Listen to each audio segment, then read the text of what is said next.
It's time for another Dice Tower review with Zee Garcia.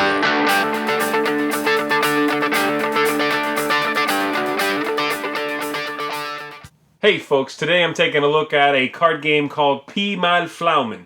In this one, you are going to be playing tricks, collecting cards, drafting some cards from the table, and then making specific sets of fruits that you can score and try to win the game. It's a quirky theme, but the game is very clever. It's pretty straightforward.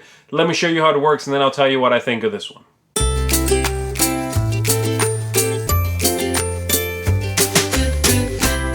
The objective of the game is to get the most points, and you are going to be doing that by playing tricks, collecting tricks, and then making specific combinations of fruits with these cards, and then scoring points based on that.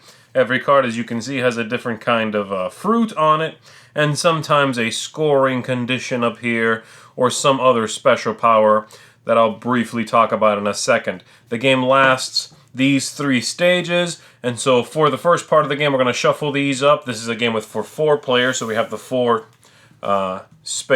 place cards here. For whoever wins a trick is going to basically get the first, and then second strongest card will get this, and so on. And then these are some special cards that we set off to the side at the beginning. We shuffle these up and we divvy them up among the players, and it's 6 cards for 4 players. So 1, 2, 3, 4, 5, 6.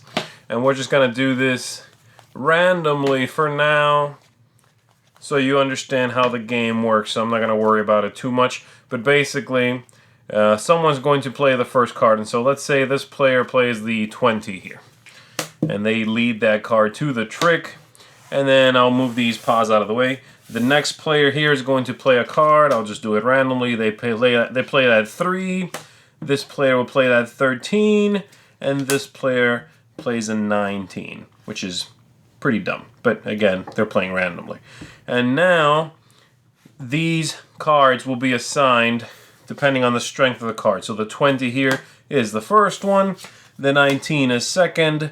The 13 is third, and the 13 is third, and the 3 is the 4th player. And now we are going to, in the order that our cards were in, so basically based on our strength, we're going to draft one of these cards, and that's the one we actually keep. And so this player could take the 20, which is going to give them 3 of these pie cards over here. And these are very simple. You can add them onto a card later on when you play it and increase it by 3.14 pi. So for example, let's say I played, let's say in this exact scenario here, the 19 who was last could have played the 19 and 1 pi card and been first, okay? And the reason it's 3.14 is not just to be pedantic, but it's so that there's never any ties, I think. And so that's basically it. So this player could take this and get the 3 pie cards and save them up. They could take this card, which is 3 different fruits, and collect 6 victory points. They could take this one, which is 4 different fruits, and collect 8 victory points. Once they do it, this has no special power on it. It's just that. And so they'll take this and start working towards this scoring condition. This already is 1 fruit. This can be used as one of the 4 that it requires for it to score itself. And so they'll take that. Then place number 2 will take their own card back, let's say. The 3rd player is going to take this card and take 3 pie cards. And then this 4th player gets this. But if you notice, whoever gets the last card also gets a plum. So they also get that. Now these are placed back. The strength cards here. And we play another round. And so first player was me, and we continue doing this. At some point, there's going to be enough cards in front of me of enough different fruits that I can score this. And so let's say I have this card. Later on I'm able to score this. I get one of these, and I grab the plum at some point. Well, at that point, then I can turn all of these in, because they're 4 and they're all different, and score this one. And so I would just put these back. The plum would actually just go back on the stack of those. and get rid of these and score the 8 victory points for this one and set it aside somewhere.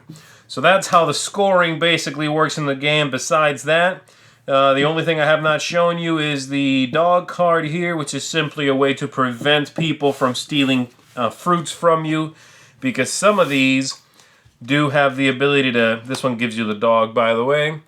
Has a little symbol there of the dog. But some of the cards in the deck do let you steal from other players, and there it is right there. That symbol lets you take a fruit from someone else as soon as you draft this card, okay?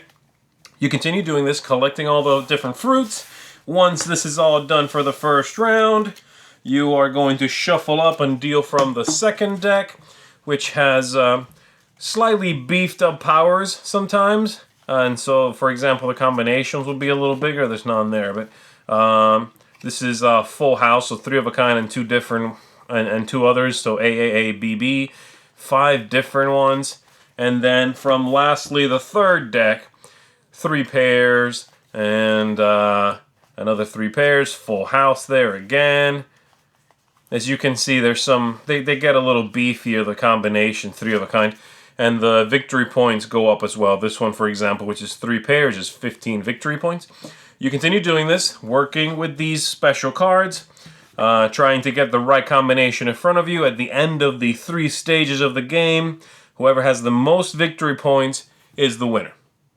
It seems trick-taking games are making a resurgence lately, and I'm really glad about that, because I tend to like trick-taking games, and this is a good one.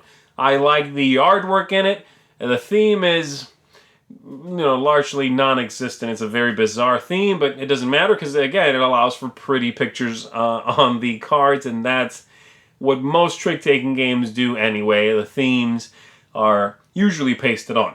So, it's a pretty game. I like that. The game is very free-form, the play of the game, to the point that I could understand if some people said that it's not really a trick-taking game, because there are no suits. You can play any card you want to at basically any time you want to. So I understand that. It's more like a set collection game ultimately than a trick-taking game, but I still would consider this a trick-taking game. You play cards, then someone wins, you get something from it, okay? But the flow of hand to hand, of trick to trick, is very free flowing. I like that. You can do anything you want to. You have to decide when to play your better cards. You have to decide when to put a card out there that's a great scoring opportunity for you or someone else, So I like that. I like that you do have a nice amount of control in this game, and you have to be careful when you play and what you play. Now, on the other side of that coin, it's a very quick game, and the game plays fast, plays in a straightforward manner for the most part.